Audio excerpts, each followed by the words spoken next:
Good evening everyone. So ನಮ್ಮ next chapter ಬಂದು dividend issuance. ಇದರಲ್ಲಿ ಮೇನಾಗಿ ಏನು ಕ್ಯಾಲ್ಕುಲೇಟ್ ಮಾಡಬೇಕಂದ್ರೆ ಮಾರ್ಕೆಟ್ ಪರ್ ಶೇರ್. ಏನು ಮಾಡಬೇಕಂದ್ರೆ ಮಾರ್ಕೆಟ್. ಸೊ ಈ ಮಾರ್ಕೆಟ್ ಪರ್ ಕ್ಯಾಲ್ಕುಲೇಟ್ ಮಾಡೋಕ್ಕೆ ನಮಗೆ ಇಬ್ಬರು ಮಹಾನ್ ವ್ಯಕ್ತಿಗಳು, that is first one Walter new ಅವ್ರು ಏನು ಮಾಡ್ಯಾರಪ್ಪ ಅಂದರೆ ವಾಲ್ಟರ್ ಥಿಯರಿ ಅಂತ ಕೊಟ್ಟಾರ್ರಿ. ಇನ್ನೊಬ್ಬರು ಗಾರ್ಡನ್ ಅವರು ಗಾರ್ಡನ್ ಥಿಯರಿ ಅಂತ ಕೊಟ್ಟಾರ್ರಿ. So we have to learn this two theories, that is Walter theory and Gordon's theory. So ಅದರಲ್ಲಿ ಫಸ್ಟ್ ಬಂದು Walter's theory, that is Walter's theory. So ಈ ವಾಲ್ಟರ್ಸ್ ಥಿಯರಿ ಇವ್ರು ಏನು ಮಾಡ್ತಾರಪ್ಪ ಅಂದರೆ ಮೇನಾಗಿ MPS ಕ್ಯಾಲ್ಕುಲೇಷನ್ ಮಾಡಬೇಕಂತ ಹೇಳ್ತಾರೆ. MPS ಅಂದರೆ ಏನಪ್ಪ ಅಂದರೆ market price per share, market price per share. So ಅದಕ್ಕೊಂದು ಫಾರ್ಮುಲಾ ಕೊಟ್ಟಿದ್ದಾರೆ ರೀ, ದಟ್ ಈಸ್ P ಅಂದರೆ ಮಾರ್ಕೆಟ್ ಪ್ರೈಸ್ ಶೇರ್ ರೀ. So P equal to D plus R divided by KE into EPS minus DPS. So P equal to D plus R divided by KE into EPS minus DPS whole divided by KE, whole divided by KE. ಇದು ನಮ್ಮ Walter ಅವರು ಕೊಟ್ಟಿರೋದು formula ರೀ. So where abbreviation ನೋಡಂಬರಿ ಒಂದು ಸತಿ.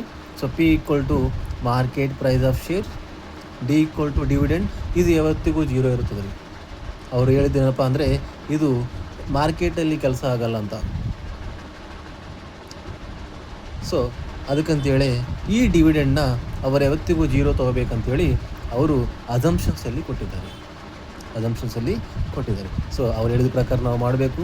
So ಅದನ್ನು ಮುಂದುವರಿಸೋಣ. ಸೊ P ಈಕ್ವಲ್ ಟು ಏನು ರೀ, market price of share, D equal to dividend. So R equal to rate of return ರೀ, ಅಥವಾ ರೇಟ್ ಆಫ್ ಇನ್ವೆಸ್ಟ್ಮೆಂಟ್ ಅಂತ ಕರೀತಾರೆ ಅದಕ್ಕೆ.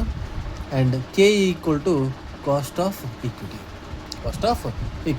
And DPS equal to dividend per share ರೀ. ಇದು ಯಾವುದ್ರ ಮೇಲೆ ಕ್ಯಾಲ್ಕುಲೇಟ್ ಮಾಡಬೇಕಂದ್ರೆ EPS ಅಥವಾ ಅರ್ನಿಂಗ್ಸ್ ಈಕ್ವಿಟಿ ಶೇರ್ಸ್ ಕೊಟ್ಟಿರ್ತಾರೆ ಅಥವಾ EPS ಕೊಟ್ಟಿರ್ತಾರೆ, ಅದ್ರ ಮೇಲೆ ನಾವೇನು ಮಾಡಬೇಕು, ಅವ್ರು ಕೊಟ್ಟಿರೋ ಪರ್ಸೆಂಟೇಜ್ ಪ್ರಕಾರ ನಾವು ಡಿವಿಡೆಂಡ್ನ ಕ್ಯಾಲ್ಕುಲೇಟ್ ಮಾಡಬೇಕಾಗುತ್ತೆ. So EPS earning per share ಇದನ್ನು ಡೈರೆಕ್ಟಾಗಿ ಕೊಡ್ತಾರೆ ರೀ. ಇವೆಲ್ಲ ಇನ್ಫಾರ್ಮೇಷನ್ ನಿಮ್ಗೆ ಆಲ್ಮೋಸ್ಟ್ ಡೈರೆಕ್ಟಾಗಿ ಸಿಗ್ತಾವೆ. ನಾವು ಎಲ್ಲನೂ ಡೈರೆಕ್ಟಾಗಿ ಕ್ಯಾಲ್ಕುಲೇಷನ್ ಮಾಡೋ ಅವಶ್ಯಕತೆ ಇರ್ತದೆ. ಸೊ ಗಾಯ್ಸ್, ಇನ್ನೊಂದು ಸತಿ ಈ ಫಾರ್ಮ್ನ ರಿಪೀಟ್ ಮಾಡೋಣ ರೀ. That is P equal to D plus R divided by KE into EPS minus DPS whole divided by KE, cost of equity. So this is the formula of water theory. ಸೊ ಇಲ್ಲಿ ಯಾವ ಥರ sums ಮಾಡಬೇಕು, ಹೆಂಗೆ ಮಾಡಬೇಕು ಅನ್ನೋದು next ನೋಡೋಣ. So ಇಲ್ಲಿ ವಾಲ್ಟರ್ ಮಾಡೆಲಲ್ಲಿ ಏನು ಕೊಟ್ಟಿರ್ತಾರಪ್ಪ ಅಂದರೆ ಒಂದು 3 to 4 cases return of investment ಕೊಟ್ಟಿರ್ತಾರೆ ರೀ. ಅದೇ ರೀತಿಯಾಗಿ ಡಿವಿಡೆಂಡ್ ಸಿಚುವೇಶನ್ ಅಂದರೆ ಆ ರಿಟರ್ನ್ ಆಫ್ ಇನ್ವೆಸ್ಟ್ಮೆಂಟ್ ಯೂಸ್ ಮಾಡಿಕೊಂಡು ನಾವು ಆ 3 ಕೇಸಲ್ಲಿ ಡಿವಿಡೆಂಡ್ನ ಕ್ಯಾಲ್ಕುಲೇಟ್ ಮಾಡ್ಕೋಬೇಕಾಗುತ್ತೆ.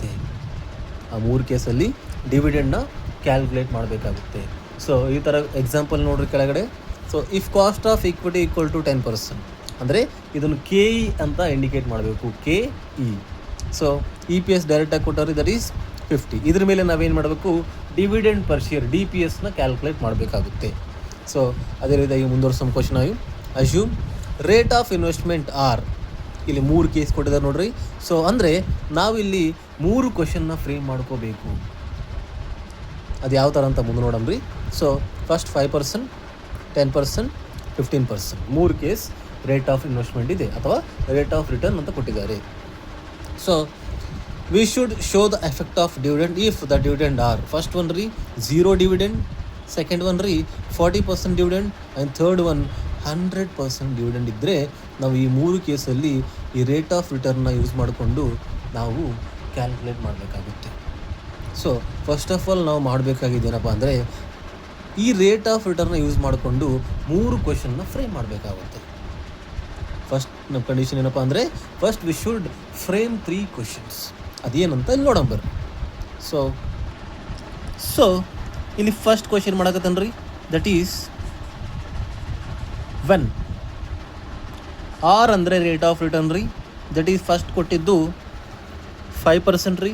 ಸೊ ಅದಕ್ಕಂತೇಳಿ ನಾನು ಏನು ಮಾಡಕತ್ತೀನಿ, 5% ತೊಗೊಳಕತ್ತೀನಿ. And cost of equity equal to, ನೋಡ್ರಿ ಇಲ್ಲಿ ಕಾಸ್ಟ್ ಆಫ್ ಈಕ್ವಿಟಿ ಎಷ್ಟು ಕೊಟ್ಟಿದ್ದಾರೆ, 10%. ಸೊ ನಾನಿಲ್ಲಿ 10% ತೊಗೊಳ್ತೀನಿ. ಸೊ ಈ ಕಾಸ್ಟ್ ಆಫ್ ಈಕ್ವಿಟಿ ಅನ್ನೋದು ಯಾವತ್ತೂ ಚೇಂಜ್ ಆಗೋಲ್ಲ. That will be continuous throughout the various question. ಇಲ್ಲಿ ಚೇಂಜ್ ಆಗೋದೇನಪ್ಪ ಅಂದರೆ ದಟ್ ಈಸ್ ನೆಕ್ಸ್ಟ್ ಕ್ವಶನಲ್ಲಿ ರೇಟ್ ಆಫ್ ಚೇಂಜ್ ಆಗುತ್ತೆ, ರೇಟ್ ಆಫ್ ರಿಟರ್ನ್ ಚೇಂಜ್ ಆಗುತ್ತೆ. ಸೊ ಈ ಥರ ನಾವು 3 ಕ್ವಶನ್ನ ಫ್ರೇಮ್ ಮಾಡಬೇಕಾಗುತ್ತೆ. ಸೊ ಸೆಕೆಂಡ್ ಕ್ವಶನ್ ರೀ, that is when R equal to second rate ಏನಿದೆ ರೀ 10%. ಎಷ್ಟಿದೆ 10%. And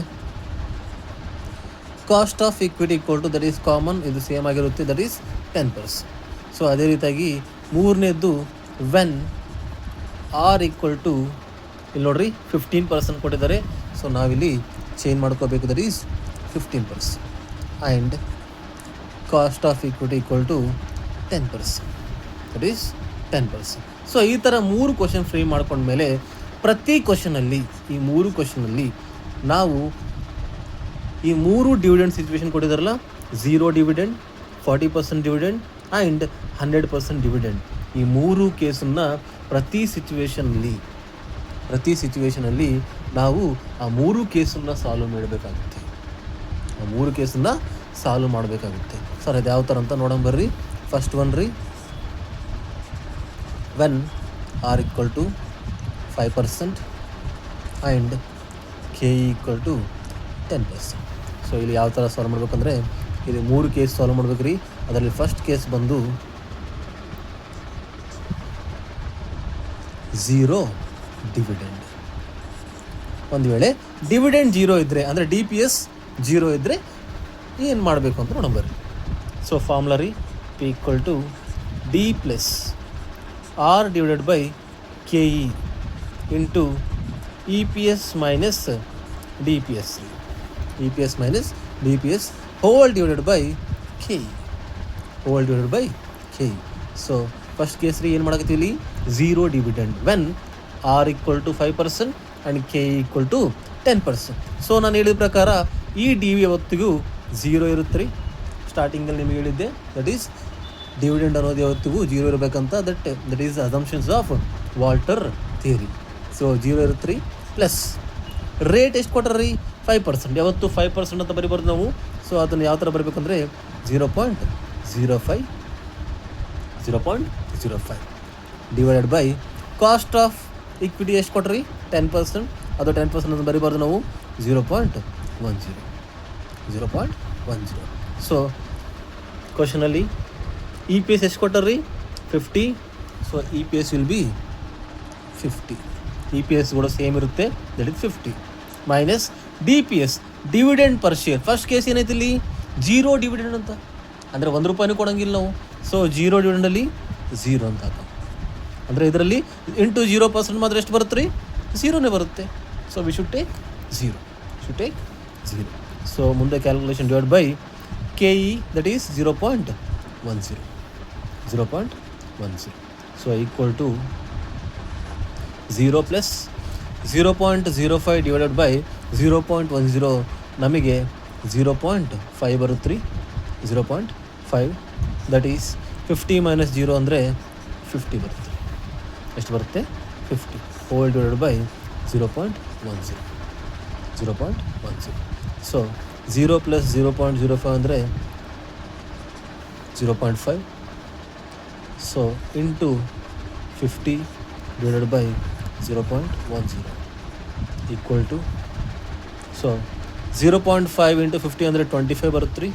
25 divided by 0.10